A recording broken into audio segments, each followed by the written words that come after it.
किसी ने शेख साहब को फ़ोन करके कहा, शेख साहब, मैं आपसे एक शरई मसले का हल पूछना चाहता हूँ। मैं आज सुबह 7 बजे अपने घर से कहीं इमरजेंसी जाने के लिए निकला।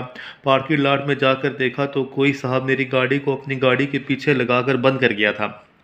मैं जल्दी में था और ऊपर से ये मसला हो गया।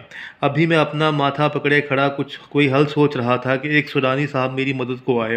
मुझे दाएं बाएं आगे पीछे करने की हदायतें देकर मेरी कार निकलवाई। कार को निकालने के लिए मुझे इनकी कोशिशों का एहसास था। मुझे इस बात का एहसास था कि ये सूडानी मेरे साथ पूरा हलकान हुआ है, और अगर ये कहीं से रहमत का फरिश्ता बन के ना आता तो आज मैं इमरजेंसी काम पर वक्त पर ना पहुंचता। मैंने अपनी जेब से 10 रियाल निकाल कर दिए, जो इसने बाखुशी फ़ौरन कबूल कर लिए। यहाँ तक तो कोई मसला नहीं था। असल मसला ये है कि अभी मैं वहाँ से जाने का इरादा कर ही रहा था कि मैंने देखा कि सूडानी इसी कार में बैठा जो मेरी कार के पीछे लगी हुई थी, और स्टार्ट करके चला गया। मेरा आपसे ये सवाल है, क्या इस सूडानी को कत्ल करना शरअन जायज़ है या नहीं?